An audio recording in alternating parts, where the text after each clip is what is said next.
Everyone, स्वागत है आपका आपके अपने YouTube channel for nurses preparation में। मैं हूँ ऋतु और आज के जो हमारे क्वेश्चन रहेंगे वो रहेंगे मेडिकल सर्जिकल नर्सिंग से। फॉर नर्सेस प्रिपरेशन की तरफ से जुलाई महीने में आप सभी नर्सेस के लिए एक हमने मोस्ट इम्पॉर्टेंट क्वेश्चन की सीरीज तैयार की गई है। ये सीरीज का जो मेरा वीडियो है वो है #30। इससे पहले वाले मोस्ट इम्पॉर्टेंट क्वेश्चन की सीरीज वाले वीडियो देखने के लिए आप इस वीडियो के डिस्क्रिप्शन में जा सकते हैं। वहाँ पे आपको सारे वीडियोज़ के लिंक प्रोवाइड कर दिए गए हैं। और देरी ना करते हुए शुरू करते हैं हम आज के हमारे most important questions. Question number 1, a patient with inflamed intestine have given vitamins from parenteral route because of which of the following reason? Inflamed intestine के पेशेंट को विटामिन्स पैरेंटरल रूट से दी जाती है, इसके पीछे क्या कारण है? आपके ऑप्शंस हैं A, more rapid action results, B, intestinal absorption may be inadequate, C, the decreased colon irritability, or D, all of the above. And the correct option is option number B, that is intestinal absorption may be inadequate. Inflamed intestine में mucosa में बहुत ही ज़्यादा damage हो जाती है और इससे एब्जॉर्प्शन कैपेसिटी बहुत ज़्यादा इम्पेयर हो जाती है और ऐसे पेशेंट में विटामिन्स को ओरल रूट से देने पर विटामिन का इनएडुकेट एब्जॉर्प्शन होगा। इसीलिए इन्फ्लेम्ड इंटेस्टाइन वाले पेशेंट को विटामिन्स मुख्यतः पैरेंटरल रूट से ही दी जानी चाहिए। क्वेश्चन नंबर 2 है, in our body main function of adipose tissue is. हमारे शरीर में एडिपोज टिश्यू का निम्न में से मेन फंक्शन क्या होता है? आपके ऑप्शंस हैं A, regulation of cholesterol, B, storage of triglyceride for energy reserve, C, release of glucose from energy reserve और D, transport of lipoprotein for fat transport. And the correct option is option number B, that is storage of triglyceride for energy reserve. हमारे शरीर में adipose tissue का जो main function होता है वो होता है ट्राइग्लिसराइड मतलब फैटी एसिड का सिंथेसिस व स्टोरेज करना। और एडिपोज टिश्यू के यह फैटी एसिड मुख्यतः फास्टिंग के दौरान ऊर्जा स्रोत मतलब फ्यूल की तरह कार्य करते हैं, मतलब एनर्जी उत्पन्न करते हैं। नेक्स्ट क्वेश्चन है, what is the main suspect common cause of urinary bladder infection in a patient admitted to a hospital. अस्पताल में भर्ती हुए पेशेंट में यूरिनरी ब्लैडर इन्फेक्शन होने का निम्न में से संभावित मुख्य कारण मतलब सस्पेक्टेड कॉमन कॉज क्या हो सकता है? आपके ऑप्शंस हैं A, hospital environment, B, contaminated catheters, C, cross infection और D, droplet infection. And the correct option is option number B, that is contaminated catheters. Hospital में भर्ती हुए मरीज में यूरिनरी ब्लैडर इन्फेक्शन होने का मुख्य कारण कंटेमिनेटेड कैथेटर्स हो सकता है। इसके अलावा पुअर पेरिनल केयर, इसके कारण भी UTI इसकी संभावना या पॉसिबिलिटी बहुत ही ज़्यादा बढ़ जाती है। बाकी वाले जो सारे ऑप्शन आपको दिए गए हैं वो उसमें जो पेशेंट में यूटीआई के बजाय नोसोकोमिकल इन्फेक्शन की संभावना ज़्यादा बढ़ती है। क्वेश्चन नंबर 4 है, a patient after taking treatment of a kidney stone, after some day he noticed the pieces of kidney stone is emerging out with the urine. According to the nurse, this specimen of stone should be sent to the laboratory for analyzing which of the following. एक kidney stone से ग्रस्त patient में treatment लेने के कुछ दिनों के बाद किडनी स्टोन कुछ छोटे छोटे टुकड़ों के रूप में यूरिन के द्वारा बाहर निकलने लग जाती है।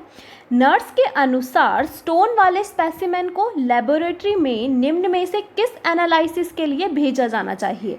आपके ऑप्शंस हैं A, composition of stone, B, antibodies, C, type of infection और D, size and total number of stones.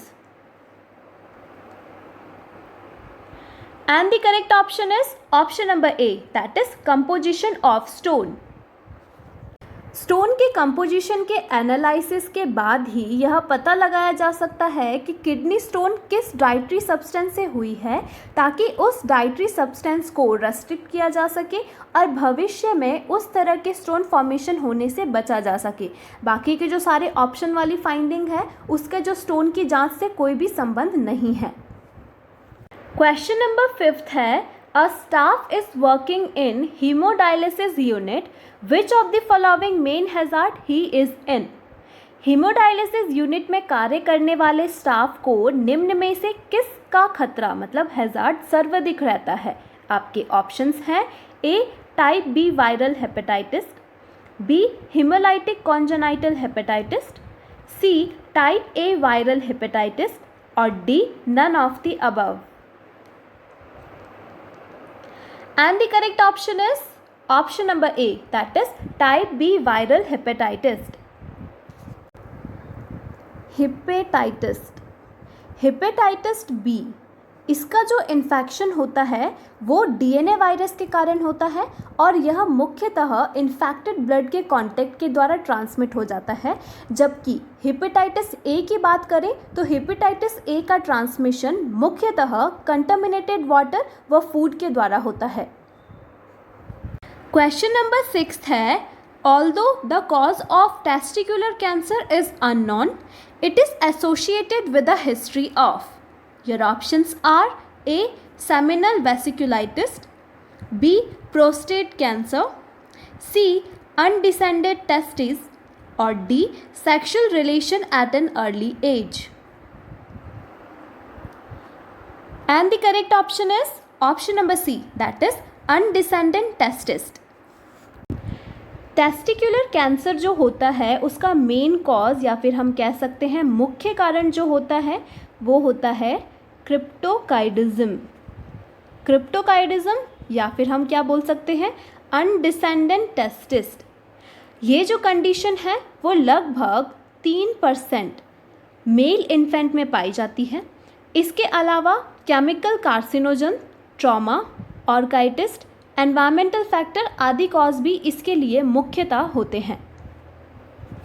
Question number 7 is confirmed diagnosis of a breast cancer is done from which of the following process? Breast cancer का confirm diagnosis निम्न में से किसके द्वारा किया जा सकता है? आपके ऑप्शंस हैं A thermography, B breast tissue biopsy, C mammography और D all of the above. And the correct option is option number B, that is breast tissue biopsy. Breast tissue biopsy के द्वारा ब्रेस्ट के जीवित ऊतक मतलब biopsy को अलग करके उसकी माइक्रोस्कोपिक स्टडी की जाती है। इसके द्वारा बायोप्सी में कैंसर सेल की उपस्थिति है या नहीं है इसका पता किया जाता है। इससे ब्रेस्ट कैंसर के डायग्नोसिस की कंफर्मिटी का निर्धारण किया जा सकता है। सामान्यतः अगर हम यहाँ पे मैमोग्राफी की बात करें तो इसके द्वारा ब्रेस्ट कैंसर की स्क्रीनिंग की जाती है, लेकिन कंफर्म डायग्नोसिस नहीं किया जा सकता। बाकी वाले जो सारे ऑप्शन हैं उसका ब्रेस्ट कैंसर के कंफर्म डायग्नोसिस नहीं किया जा सकता। क्वेश्चन नंबर 8 है, Which of the following complication mainly occurs in a patient of femoral fracture? Femoral fracture वाले पेशेंट में निम्न में से कौन से कॉम्प्लिकेशन उत्पन्न होने का खतरा सर्वाधिक होता है? आपके ऑप्शंस हैं A infection, B neurogenic shock, C fat embolism और D hypovolaemia. And the correct option is option number D, that is hypovolaemia. Femoral fracture वाले पेशेंट में सर्वाधिक खतरा ब्लीडिंग के कारण हाइपोवॉल्मिया की कंडीशन उत्पन्न होने का रहता है और यदि इमीडिएटली असेसमेंट नहीं किया जाता है तो यह लीथल मतलब प्राण घातक भी हो सकती है। इसके अलावा फीमोरल वाले फ्रैक्चर वाला जो है उसमें पेशेंट पे मुख्यतः न्यूरोजेनिक शॉक उत्पन्न नहीं होता है और बाकी वाले शेष ऑप्शन गलत हैं। Question number 9 is Which of the following precaution nurse should take care of when she is looking for patient suffering from scabies? एक स्कैबीज से ग्रस्त पेशेंट की केयर करने के दौरान नर्स को निम्न में से कौन सी प्रिकॉशन रखनी चाहिए? आपके ऑप्शंस हैं A wear a mask and gloves only, B wear gloves only, C avoid touching patient home furnishings और D wear a glove and gown.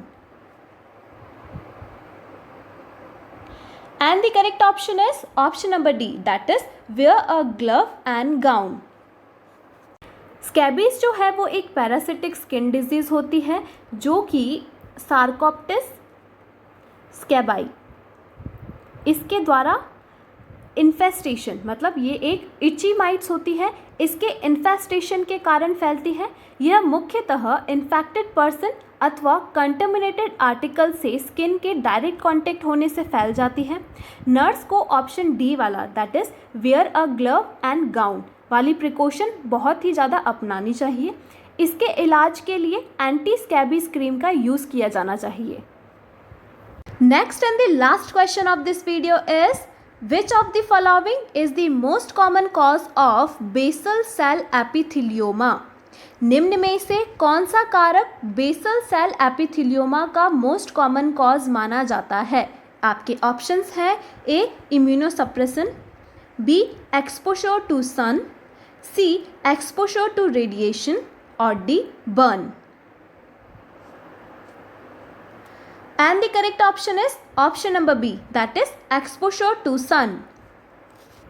Basal cell epithelioma इसका जो सबसे मोस्ट कॉमन और नॉन कॉज जो होता है वो होता है सूर्य की अल्ट्रावायलेट रेज, मतलब सनलाइट, या फिर हम कह सकते हैं अल्ट्रावायलेट रेज के एक्सटेंसिव एक्सपोजर के कारण पेशेंट में बेसल सेल एपिथेलियोमा देखने को मिलता है. शेष ऑप्शन वाले कॉजेस जैसे exposure to radiation, immunosuppressant, burn आदि तुलनात्मक दृष्टि से लेस कॉमन कॉज होते हैं. सो माय फ्यूचर नर्सेस, आज के वीडियो के लिए बस इतना ही. उम्मीद करती हूँ आपको वीडियो पसंद आएगा. अगर पसंद आया हो तो लाइक करके तो बिल्कुल ही जाएं, सब्सक्राइब करें अगर आप इस चैनल पे नए हैं, और अपने फ्रेंड्स के साथ ज़्यादा से ज़्यादा शेयर करें ताकि आप और आपके फ्रेंड दोनों मिलके आप अपने एक गोल को अचीव कर पाएँ. So with this, keep learning, keep supporting for nurses preparation. I'll see you tomorrow. Thank you.